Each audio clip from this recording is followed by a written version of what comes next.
जय हिंद साथियों, एक बार मैं फिर से आप सभी का स्वागत करता हूं आपके अपने YouTube चैनल शाक्या जी जीके क्लासेस में। तो साथियों, अगर आप लोग आरपीएफ कांस्टेबल और सब इंस्पेक्टर की तैयारी कर रहे हैं तो बिल्कुल सही चैनल पर आए हैं। इस चैनल पर आपको आरपीएफ से संबंधित कंप्लीट वीडियो लेक्चर सीरीज मिलेगी बिल्कुल free of cost.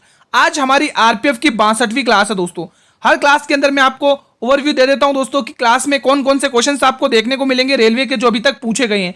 Static GK के क्वेश्चन देखने को मिलेंगे, history, polity, geography, science, economy, even current affairs. ठीक है, इन सभी के क्वेश्चंस इस क्लास के अंदर आपको देखने को मिलेंगे, तो अंत तक बने रहिएगा। बहुत ही इंपॉर्टेंट क्लास रहने वाली है। हमारा टारगेट दोस्तों 50 में से 50 है दोस्तों, क्योंकि सिलेक्शन दोस्तों जीके जीएस से ही मिलेगा, तो अच्छे से पकड़ बनानी है आप लोगों को। ठीक है, अंत तक बने रहिएगा।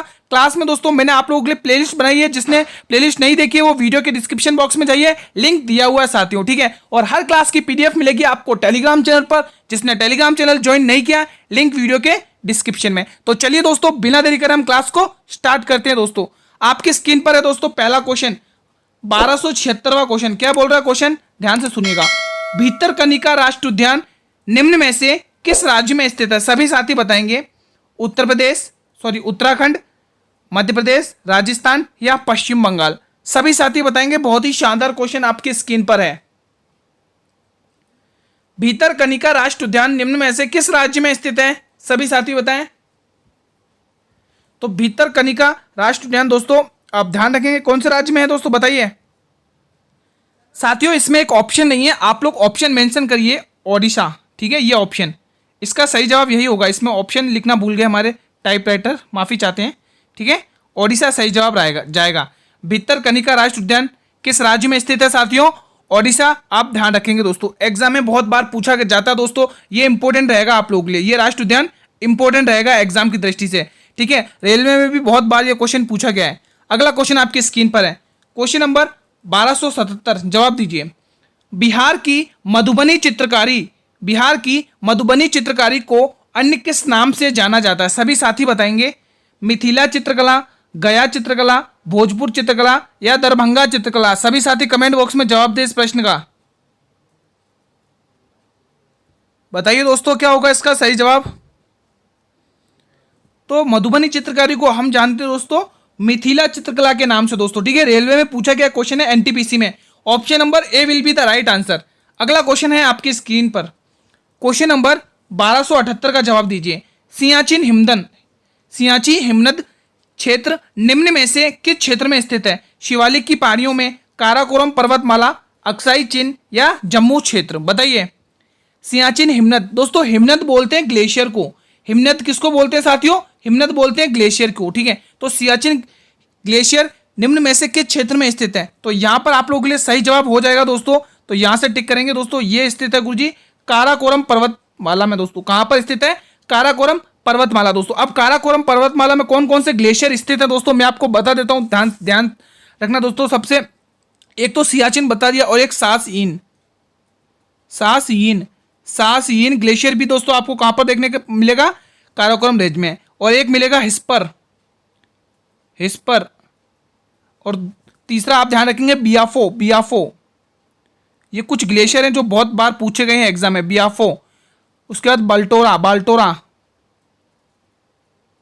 बाल्टोरा। ठीक है, तो ये कुछ इंपॉर्टेंट ग्लेशियर हैं जो काराकोरम रेंज में स्थित हैं दोस्तों।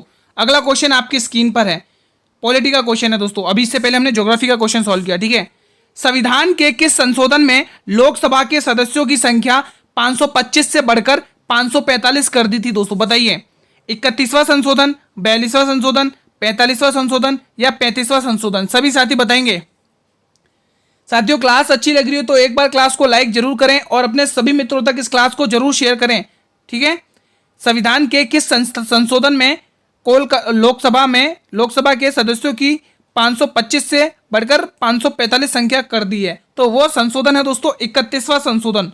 31वां संशोधन अधिनियम है दोस्तों, जिसमें लोकसभा के सदस्यों की संख्या 525 से बढ़कर 545 कर दी है। अगला क्वेश्चन आपकी स्क्रीन पर, हमारा नेक्स्ट क्वेश्चन 1280 प्रश्न है। जवाब दीजिएगा। बौद्ध संरचना धम्मेक स्तूप दोस्तों बहुत ही इंपॉर्टेंट है। धम्मेक स्तूप कहां पर स्थित है? सारनाथ में, महाबलीपुरम में, कोणार्क में या सांची में? सभी साथी बताएंगे। आप लोग मुझे ये भी बताइए कि इसका निर्माण किसने करवाया, किस वंश के शासन ने इसका निर्माण कराया दोस्तों, वो कौन सा वंश है जिस उस वंश के शासक ने इसका निर्माण करवाया, कमेंट बॉक्स में जवाब दीजिए। धम्मेक स्तूप का निर्माण किसने करवाया और ये कहां पर स्थित है, इसकी लोकेशन कहां है साथियों।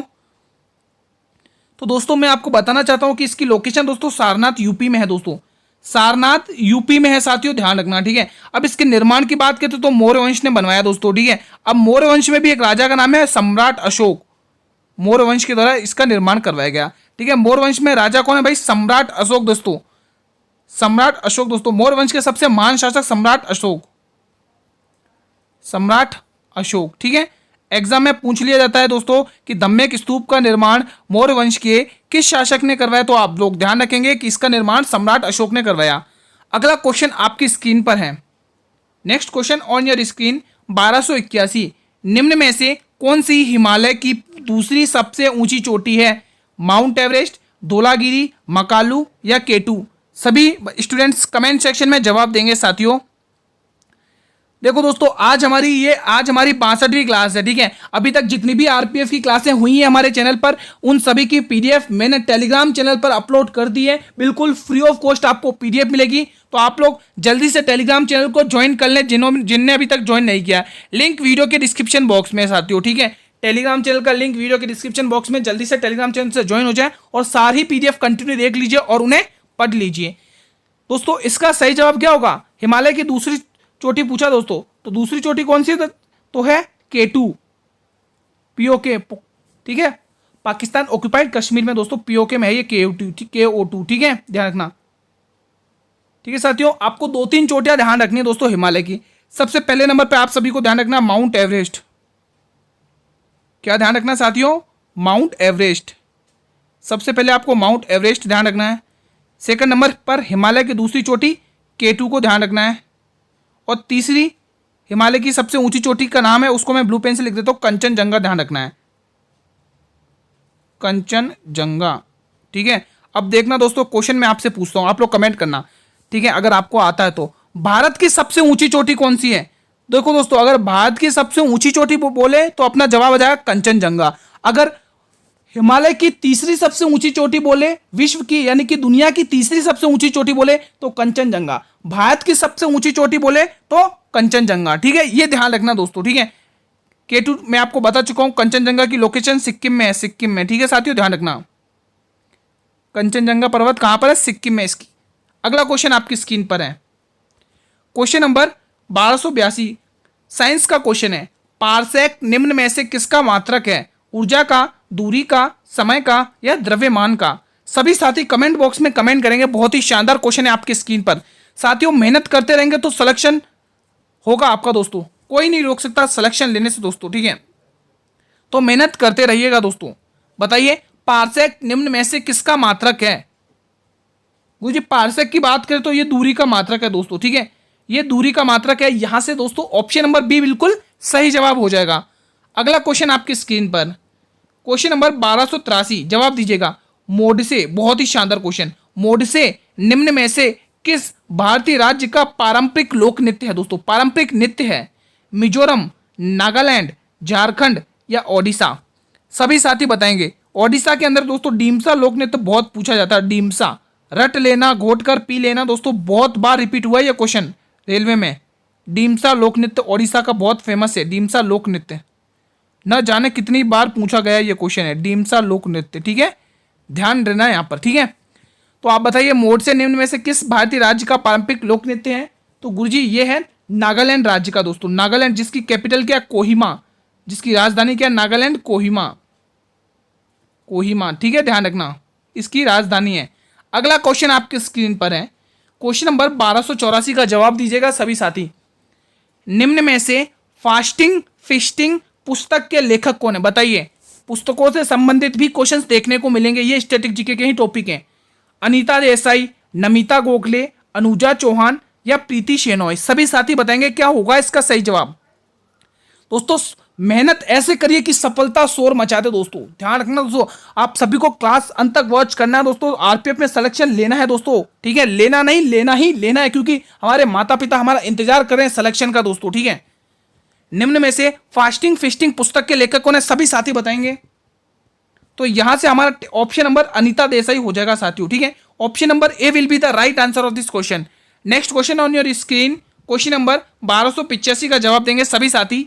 लाल बहादुर शास्त्री अंतर्राष्ट्रीय हवाई अड्डा कहां पर स्थित है? दोस्तों हवाई अड्डों से संबंधित भी क्वेश्चंस आपको एग्जाम में बहुत देखने को मिले हैं, ठीक है। मुंबई, वाराणसी, कोलकाता या लखनऊ, सभी स्टूडेंट्स बताएंगे कमेंट करके। लाल बहादुर शास्त्री अंतर्राष्ट्रीय हवाई अड्डा कहां पर स्थित है? सभी साथी बताएं किस शहर में स्थित है। तो बिल्कुल यहां से वाराणसी टिक करेंगे दोस्तों, वाराणसी, ठीक है। लाल बहादुर शास्त्री अंतर्राष्ट्रीय हवाई अड्डा कहां पर स्थित है? वाराणसी में स्थित है। सुभाष चंद्र बोस अंतर्राष्ट्रीय अड्डा कहां पर स्थित है? सुभाष चंद्र बोस अंतर्राष्ट्रीय हवाई अड्डा कोलकाता में स्थित है। सुभाष चंद्र बोस, सुभाष चंद्र बोस, ठीक है, सुभाष चंद्र बोस। आप लोग आगे पीछे लगा देना कि अंतर्राष्ट्रीय हवाई अड्डा, ठीक है। तो सुभाष चंद्र बोस अंतर्राष्ट्रीय हवाई अड्डा कहां पर स्थित है दोस्तों? कोलकाता में। ध्यान रखना एग्जाम में बहुत बार पूछा जाता है ये क्वेश्चन, ठीक है। बढ़े अगले क्वेश्चन की तरफ बिना देरी करें। हमारा अगला क्वेश्चन आपकी स्क्रीन पर है। क्वेश्चन नंबर 1286 का जवाब देंगे सभी साथी। भारत में पंचवर्षीय योजनाओं को अंतिम मंजूरी किसके द्वारा प्रदान की जाती है? सभी साथी बताइएगा। वित्त मंत्रालय के द्वारा, योजना आयोग के द्वारा, भारतीय रिजर्व बैंक के द्वारा या राष्ट्रीय विकास परिषद के द्वारा? सभी साथी कमेंट करके बताएंगे भारत में पंचवर्षीय योजनाओं को अंतिम मंजूरी किसके द्वारा प्रदान की जाती है? सभी स्टूडेंट्स के कमेंट्स आने चाहिए कमेंट सेक्शन में। आप लोग अंत में बताएंगे कि आपने कितना स्कोर किया है दोस्तों, कि आप, और ये भी बताएंगे कि आपकी तैयारी में कितना इंप्रूवमेंट हुआ है साथियों, ठीक है। आप लोग रेस्पॉन्स जरूर किया करें, आपके रेस्पॉन्स से हमें मोटिवेशन मिलता है। तो यहां से आप लोग यहां से आप लोग टिक करेंगे राष्ट्रीय विकास परिषद दोस्तों। आई होप कि आप सभी बच्चों ने ऑप्शन नंबर डी को ही टिक किया होगा, ठीक है। पंचवर्षीय योजना को अंतिम मंजूरी राष्ट्रीय विकास परिषद के द्वारा दी जाती है। अगला क्वेश्चन आपकी स्क्रीन पर आता हुआ, अगला क्वेश्चन है आपकी स्क्रीन पर, क्वेश्चन नंबर 1287। सभी स्टूडेंट्स बताएंगे पुष्यमित्र शुंग द्वारा 2 अश्वमेध यज्ञ किए जाने के बारे में जानकारी किस लेख से मिलती है? सारनाथ लेख, अयोध्या लेख, बेसनगर लेख या हाथी गुम्फा लेख? सभी स्टूडेंट्स बताएंगे। पुष्यमित्र शुंग द्वारा 2 अश्वमेध यज्ञ किए जाने के बारे में जानकारी किस लेख से मिलती है? सभी साथी बताएंगे। क्या होगा इसका सही ऑप्शन? तो इसका सही ऑप्शन हो जाएगा गुरुजी अयोध्या लेख दोस्तों। Option number B will be the right answer. Next question on your screen, question number 1288 का जवाब देंगे सभी स्टूडेंट्स। हाल में ही बैंक ऑफ बड़ौदा ने किसे अपना ब्रांड एम्बेसडर नियुक्त किया है? मोस्ट इंपोर्टेंट बनेगा करंट अफेयर का दोस्तों। बताइएगा क्वेश्चन का सही जवाब क्या होगा। सुमित नागल, रणवीर सिंह, ऋषभ पंत या आर वैशाली? क्या होगा इसका सही जवाब? सभी साथी कमेंट बॉक्स में जवाब दें जल्दी से एक बार इस प्रश्न का। बताइए दोस्तों क्या होगा इसका सही जवाब। तो साथियों यहां से आप लोग टिक करेंगे, हमारा ऑप्शन नंबर बिल्कुल ए सही जाएगा, सुमित नागल। आई होप कि सभी स्टूडेंट ऑप्शन नंबर ए को ही टिक कर रहे होंगे दोस्तों, ठीक है। ऑप्शन ए बिल्कुल सही जवाब हो जाएगा प्रश्न का। अगला क्वेश्चन आपकी स्क्रीन पर है, क्वेश्चन नंबर 1289। 10वां महिला हॉकी एशिया कप कहां आयोजित हुआ था दोस्तों? ये रेलवे एनटीपीसी में क्वेश्चन पूछा गया, प्रीवियस ईयर क्वेश्चन है दोस्तों। अच्छे से ध्यान से पढ़ेंगे और कमेंट करेंगे। भारत में, मास्कट में, कतर में या बहरीन में? सभी साथी बताएंगे क्या होगा इसका सही जवाब। 10वां महिला हॉकी एशिया कप कहां पर आयोजित हुआ था? सभी स्टूडेंट्स बताएं। तो दोस्तों ये आयोजित हुआ था दोस्तों 10वां महिला हॉकी एशिया कप मस्कट में दोस्तों, मस्कट देश में दोस्तों। ऑप्शन नंबर बी आपका सही जवाब हो जाएगा। अगला प्रश्न देखिए आपकी स्क्रीन पर है। अगला क्वेश्चन 1290 क्वेश्चन है दोस्तों। विश्व विरासत स्थल बेसिलिका ऑफ बॉम जीसस किस राज्य में स्थित है? तमिलनाडु, आंध्र प्रदेश, केरल या गोवा? सभी स्टूडेंट्स बताएंगे। ये दोस्तों पर्यटन स्थल से दोस्तों क्वेश्चन है, ठीक है। विश्व विरासत सूची यानी यूनेस्को में कौन कौन से स्थल शामिल हैं, उनसे रिलेटेड भी क्वेश्चन पूछे गए हैं आपके एग्जाम में। ये भी प्रीवियस ईयर क्वेश्चन ही है। विश्व विरासत स्थल बेसिलिका ऑफ बॉम जीसस किस राज्य में स्थित है? सभी स्टूडेंट्स बताएंगे। तो बिल्कुल साथियों ये ऑप्शन नंबर डी आपका सही जवाब जाएगा। ये गोवा राज्य में स्थित है दोस्तों। आप मुझे बताएंगे कि गोवा को किस संशोधन अधिनियम के तहत राज्य का दर्जा मिला और दमन दीव को केंद्र शासित प्रदेश का के रूप में गठन हुआ दोस्तों। वो कौन सा संशोधन है जिसमें गोवा को पूर्ण रूप से राज्य का दर्जा मिला और गोवा को विधानसभा सहित पूर्ण रूप से दर्जा मिला और दमन और दीव को केंद्र शासित प्रदेश का गठन हुआ। दोस्तों बताइए वो कौन सा संशोधन अधिनियम था? आप सभी साथी कमेंट बॉक्स में बताएंगे इस प्रश्न का जवाब। मैं सभी के क्वेश्चन देखूंगा दोस्तों कि आपने क्वेश्चन नंबर 1290 का क्या आंसर दिया जो मैंने आपसे क्वेश्चन किया है। मैं एक बार वापस रिपीट कर दे रहा हूं, हमारा क्वेश्चन यही है कि गोवा को विधानसभा सहित पूर्ण राज्य का दर्जा कब मिला और केंद्र शासित प्रदेश दमन और दीव को दोस्तों कब गठन हुआ केंद्र शासित प्रदेश का। ठीक है, आप लोग कमेंट बॉक्स में बताइएगा इस प्रश्न का जवाब जो मैंने आपसे पूछा साथियों। ठीक है, next question on your screen, question number 1291 है। एयर इंडिया का मुख्यालय कहां पर स्थित है? सभी साथी बताएंगे। प्रीवियस ईयर क्वेश्चंस हैं, परिवहन से संबंधित ये क्वेश्चन है, आप लोग देख सकते हैं। मुंबई, कोलकाता, हैदराबाद या दिल्ली? नई दिल्ली बोले या दिल्ली? ठीक है, ध्यान रखिएगा। सभी साथी बताएंगे क्या होगा इसका सही जवाब। हर एक स्टूडेंट कमेंट करेगा। तो गुरुजी इसका सही जवाब नई दिल्ली हो जाएगा दोस्तों। Option number D will be the right answer. Next question on your screen, हमारा अगला क्वेश्चन दोस्तों 1292। राष्ट्रीय ग्रामीण आजीविका मिशन निम्न में से किसी की सहायता से लागू किया गया? किसकी सहायता से लागू किया गया दोस्तों? बताइए साथियों। राष्ट्रीय ग्रामीण आजीविका मिशन निम्न में से किसकी सहायता से लागू किया गया? दोस्तों इकोनॉमिक का क्वेश्चन है, बहुत ही शानदार है। WTO की मदद से, ILO की मदद से, IMF की मदद से या वर्ल्ड बैंक की मदद से? सभी साथी बताएंगे क्या होगा इसका सही जवाब। राष्ट्रीय ग्रामीण आजीविका मिशन निम्न में से किसकी सहायता से लागू किया गया है? गुरुजी ये लागू किया गया है वर्ल्ड बैंक की सहायता से दोस्तों। वर्ल्ड बैंक ने दोस्तों सिंधु नदी का विभाजन किया था, जिसमें पाकिस्तान कितना 80% जल यूज करेगा और भारत कितना जल यूज करेगा? 20% भारत यूज करेगा जल।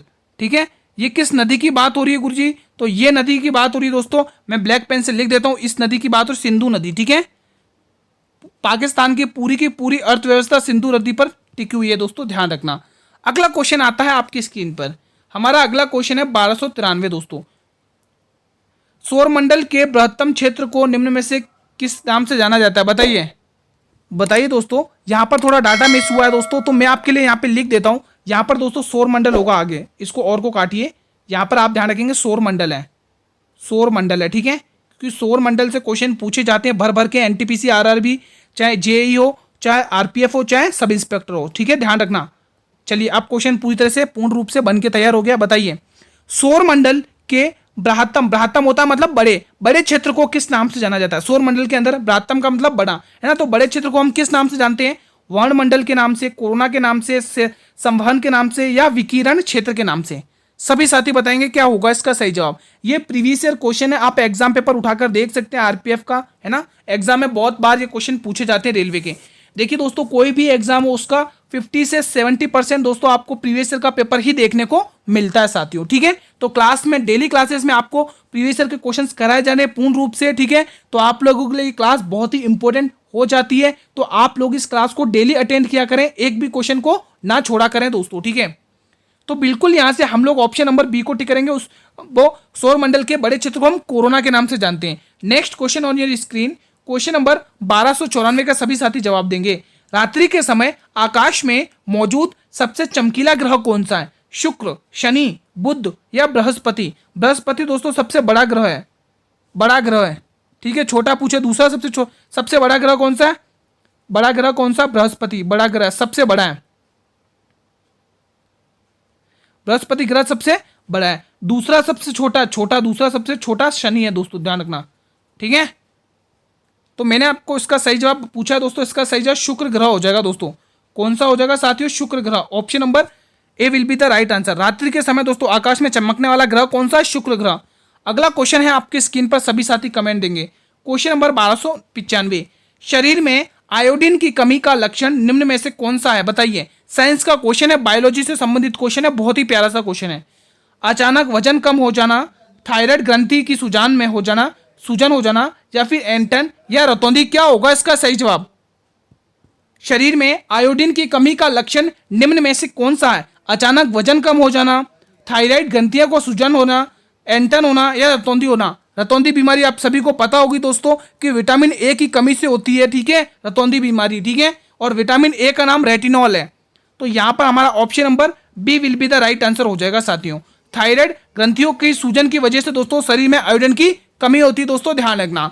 अगला क्वेश्चन की तरफ बढ़ते हैं, बढ़े अगले क्वेश्चन की तरफ। नेक्स्ट क्वेश्चन देखिए आपकी स्क्रीन पर आता हुआ। हमारा अगला क्वेश्चन 1296 है, सभी साथी बताएंगे साथियों। क्वेश्चन नंबर 1296 क्या कह रहा है, इनमें से किस शहर में क्षिप्रा नदी दोस्तों, क्षिप्रा नदी के घाट पर कुंभ मेले का आयोजन किया गया। आप लोग प्रीवियस ईयर का पेपर देख सकते हैं, रेलवे में ये क्वेश्चन रिपीट हुआ है अब 2-3 बार, ठीक है।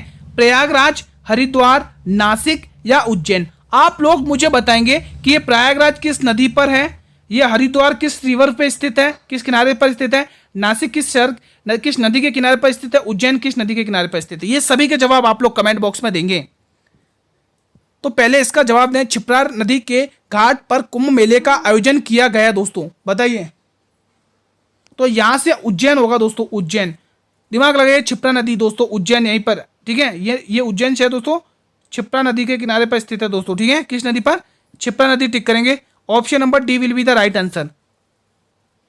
यहां पर लिख लीजिए साथियों, क्षिप्रा रिवर, क्षिप्रा, ठीक है, एग्जाम में बहुत पूछी जाती है दोस्तों, ठीक है, क्षिप्रा नदी।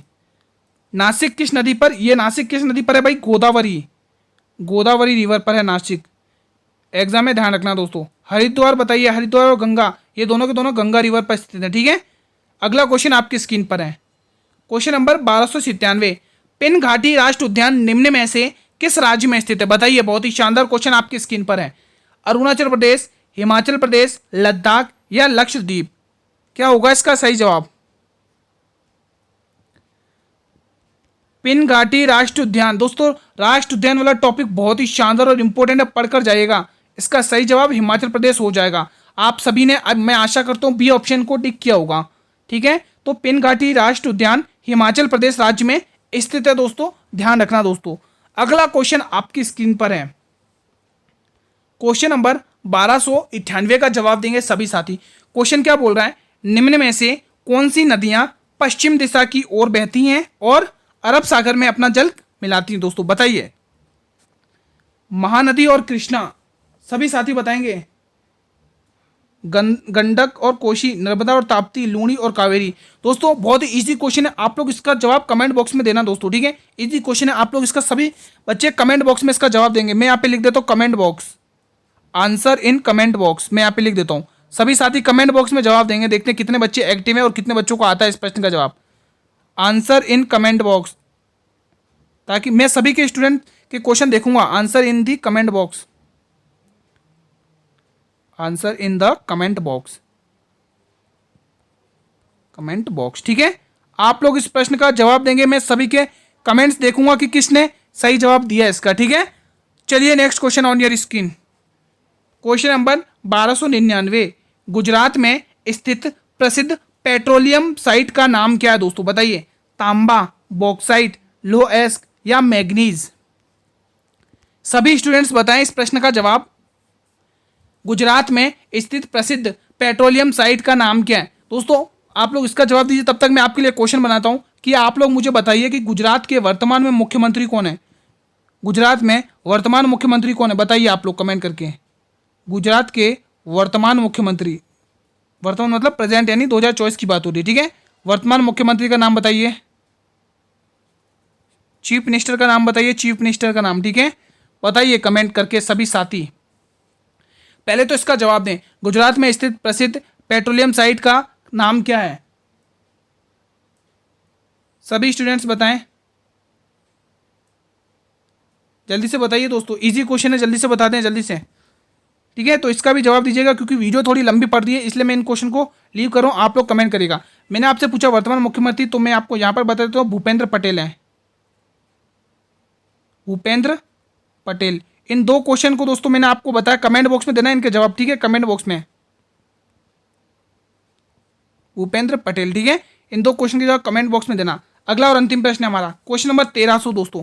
आज हमारा दोस्तों ये क्वेश्चन नंबर 1300 है दोस्तों, ठीक है। भारत के राष्ट्रपति को शपथ कौन दिलाता है, सभी साथी बताएंगे।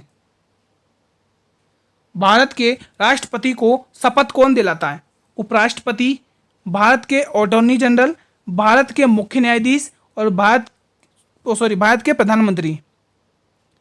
दोस्तों राष्ट्रपति की शपथ किस अनुच्छेद के अंतर्गत है बताइए? राष्ट्रपति की शपथ किस अनुच्छेद के अंतर्गत है? 59वें अनुच्छेद के अंतर्गत, ठीक है। और इनको शपथ दिलाते हैं भारत के मुख्य न्यायाधीश। कौन शपथ दिलाते हैं साथियों? भारत के मुख्य न्यायाधीश राष्ट्रपति जी को शपथ दिलाते। दोस्तों ध्यान रखना, एग्जाम में रिपीट हुआ क्वेश्चन है, ठीक है। तो साथियों आज की क्लास को हम यहीं पर वाइंड अप करते हैं, ठीक है।